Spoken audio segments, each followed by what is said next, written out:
एक भक्त के लिए लड्डू गोपाल कुछ यूं हैं जैसे एक माँ के लिए उनका बच्चा। माँ बाप बच्चे से इतना ही प्यार करते हैं जितना एक भक्त अपने लड्डू गोपाल से, अगर वो एक सच्ची श्रद्धा में है। लेकिन अगर आप जानते हैं कि आपके लड्डू गोपाल तकलीफ में हैं और आप कुछ भी नहीं कर पा रहे हैं, तो जो पीड़ा होगी वो शायद ही सहन करने लायक हो। एक असहनीय पीड़ा का भाव एक भक्त से बेहतर कौन जान सकता है। ये सत्य घटना खुशबू जी की है, जो बिजनौर की रहने वाली हैं। वो बताती हैं कि ये वाकया उनके साथ 2021 में हुआ। वो रात वो आज भी नहीं भूल पाई और उसे बताते बताते उनके भाव कुछ यूं थे कि उनके रोंगटे खड़े हो गए। आगे शुरू से शुरू करें तो वो बताती हैं कि वो एक बहुत ही मध्यम वर्गीय परिवार की हैं। उनके एक बहन है, कोई भाई नहीं, और उनके पेरेंट्स ने उनकी शादी एक ऐसे परिवार में की थी जो समृद्ध था। उनके पेरेंट्स ने उनकी जब शादी करी तो उस समय लड्डू गोपाल की पूजा उनके मायके में नहीं हुआ करती थी, मगर ससुराल में उनकी पूजा बहुत ही ज़्यादा लगन से और प्रतिष्ठाओं से होती थी। तो उन्होंने भी उसे फॉलो अप किया और उनकी सास ने उन्हें सब कुछ सिखाया कि किस तरह लड्डू गोपाल की पूजा अर्चना की जाती है। चूँकि सास बहुत समय तक उनके साथ नहीं रही, उनकी शादी के 5 साल बाद ही सास का देहांत हो गया।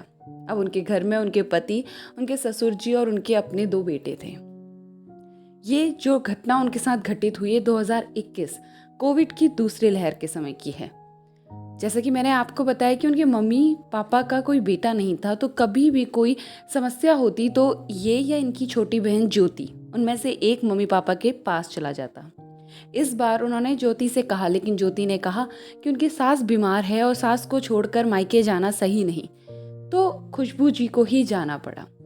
अब उनने ये सोचा था कि कोविड की लहर है जिसकी वजह से हर इधर से उधर जाना और लड्डू गोपाल को ले जाना, बस अस्पताल माँ बाप को दिखाकर वापस आना था, तो सेफ नहीं होगा। ये सोचकर वो बिना लड्डू गोपाल को लिए अपने मम्मी पापा को दिखाने अपने पति के साथ चली गई। लेकिन पेरेंट्स की हालत बहुत ज़्यादा ख़राब थी। ना तो वो खाना बना पा रहे थे, इतने ज़्यादा कमज़ोर हो गए थे, और ना ही अपने बिस्तर से उठ पा रहे थे। वहाँ ज़्यादा साफ सफाई भी नहीं थी। उनके पति ने कहा, खुशबू तुम यहीं पर रहो, जब तक तुम्हारे मम्मी पापा नॉर्मल नहीं हो जाते हम वहाँ पर देख रेख कर लेंगे। क्योंकि उनके बच्चे एक 7 साल का था और एक 9 साल का, तो ज़्यादा चिंता नहीं थी क्योंकि वो अपने दादाजी और अपने पापा के साथ अच्छे से रह लेते थे। अब भक्त को चिंता हुई तो किसकी? अपने लड्डू गोपाल की, क्योंकि वो तो एक नन्हे से बालक हैं। वो कहती हैं कि अब मेरे को अगर यहीं पर रहना है कुछ दिन, तो आप अगले दिन मेरे लड्डू गोपाल को मेरे पास छोड़ जाइएगा। और वो कहते हैं ठीक है। लेकिन तभी उनकी बहन कॉल करती है और कहती है कि दीदी आपके लड्डू गोपाल कहाँ पर हैं? वो बताती है कि मेरे लड्डू गोपाल तो घर पर ही हैं, जो कल मेरे पास आने वाले हैं, उनके हस्बैंड लाने वाले हैं। तो ज्योति कहती है, दीदी आप तो जानती हैं कि लड्डू गोपाल हमें कितने प्रिय हैं, मगर यहाँ पे ऐसा कोई रिवाज नहीं, इसलिए रख नहीं सकती, बंधनों से बंधी हूँ। अगर आप चाहो तो आपके लड्डू गोपाल को हम रख लें, कुछ दिन ही सही सेवा का मौका मिलेगा। खुशबू ने सोचा ये भी सही है, क्योंकि वहाँ ज़्यादा साफ सफाई थी नहीं और मम्मी पापा का ख्याल रखने के बीच में उन्हें इतना समय नहीं मिल पाता। तो उन्होंने कहा ठीक है, और खुशबू जी ने अपने पति से कहा कि वो लड्डू गोपाल को ज्योति के घर दे आए। वो ज्योति के घर दे आए। ज्योति जी के पास कोई भी ऐसा अलग से कमरा नहीं था मंदिर का। एक लोहे की लंबी सी टेबल थी जिस पे उन्होंने एक अच्छा सा कपड़ा बिछाया और लड्डू गोपाल को वहां विराजित किया। वो कहती हैं तब तक तो सब कुछ ठीक था। वो हर रोज़ वीडियो कॉल करती और अपने लड्डू गोपाल को देखती और निश्चिंत हो जाती कि उनके लड्डू गोपाल वहाँ सुरक्षित हैं, खुश हैं। लेकिन एक भक्त जो बाहर से देख पा रहा है, वो अंदर से वही महसूस करता है जो उसके प्रभु महसूस करते हैं। वो कहती हैं कि 7 दिन बीत चुके थे, लेकिन मम्मी पापा की सेहत में थोड़ा ही ज़्यादा सुधार हुआ था। कुछ दिन और रहने का निर्णय लिया और 8वें दिन उनको लड्डू गोपाल का सपना आया, जिसमें लड्डू गोपाल नॉर्मल थे लेकिन खुश नहीं। अगले दिन उठती हैं, अपनी बहन से वीडियो कॉल पे बात करती हैं और लड्डू गोपाल को देखती हैं तो उन्हें कुछ अलग सा महसूस नहीं होता। तो वो सपने के बारे में अपनी बहन को नहीं बताती हैं। वो ये सोचती हैं कि अगर इसे बताऊंगी तो ये क्या सोचेगी कि दीदी क्या सोच रही हैं कि उनके लड्डू गोपाल की हम अच्छे से देख रेख नहीं कर पा रहे, जबकि वो तो पूरे दिल से कर रही थी। फिर लड्डू गोपाल खुश क्यों नहीं थे? यही बात उनके अंदर से उन्हें परेशान कर रही थी।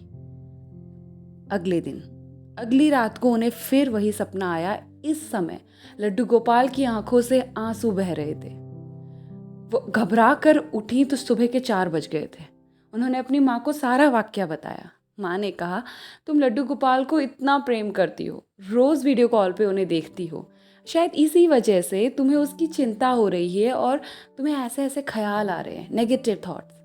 कोई बात नहीं, लड्डू गोपाल सुरक्षित हैं। और ऐसे कह के उनकी माँ ने दिलासा दे दिया। अगले दिन 9वें दिन कोई सपना नहीं आया, सब कुछ ठीक। अब उन्होंने डिसाइड कर लिया था कि आज वो चली जाएंगी, अपने लड्डू गोपाल को लेते हुए अपने घर जाएंगी। उन्होंने अपने पति को कॉल किया कि आप आइए और मुझे लेके जाइए, लेकिन उनकी माँ ने उन्हें ये कह के रोक लिया कि आज रुक जाओ, क्योंकि हमने कितने दिन से तुम्हें अपने घर पे रखा है, सेवा करवा रहे हैं। आज मैं थोड़ी ठीक हुई हूँ, मैं खाना बनाऊंगी तुम्हारी पसंद का। और खुशबू जी कहती हैं, ये सब जब उन्होंने अपने पति को बताया तो उन्होंने एक दिन और रुकने के लिए कह दिया, कहा चलो ठीक है रुक जाओ। लेकिन उस 10वें दिन जो रात का सपना था वो आज तक वो नहीं भूल पाई।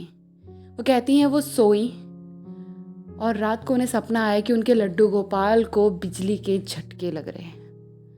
उनकी आंखें एकदम से खुली तो रात के 3:30 बजे थे। उन्होंने आओ देखा ना ताओ अपने पति को कॉल किया और कहा जल्दी से जल्दी आके मुझे यहाँ से लेके जाइए।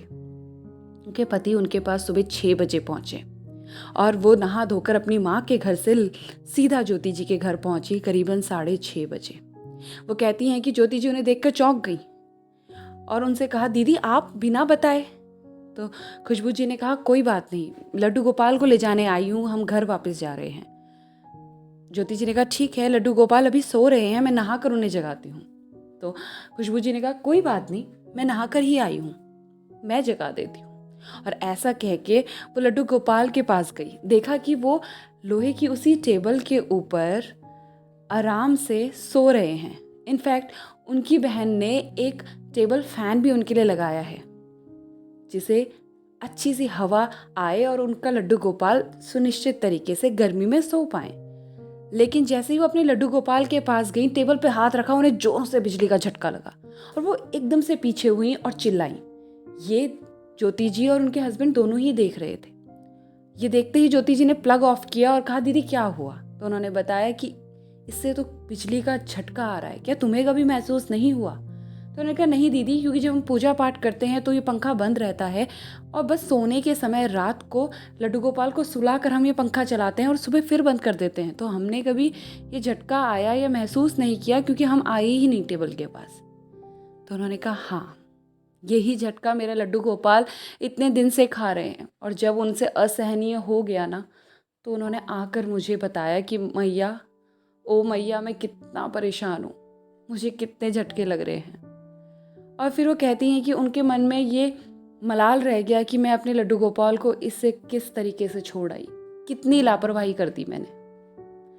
वो वहाँ से बिन कुछ कहे अपनी बहन से लड्डू गोपाल को ले गई, लेकिन उनकी बहन उनके घर फिर आई और माफ़ी मांगी लड्डू गोपाल से और अपनी बहन से कि पता नहीं जाने अनजाने हमसे ये कितनी बड़ी गलती हुई। लेकिन लड्डू गोपाल ने उन्हें शायद माफ़ ही कर दिया हो, क्योंकि उन्होंने ये इंटेंशनली नहीं किया था। जो कुछ भी हुआ वो एक हादसा कह लीजिए, लेकिन कष्ट तो हुआ ही।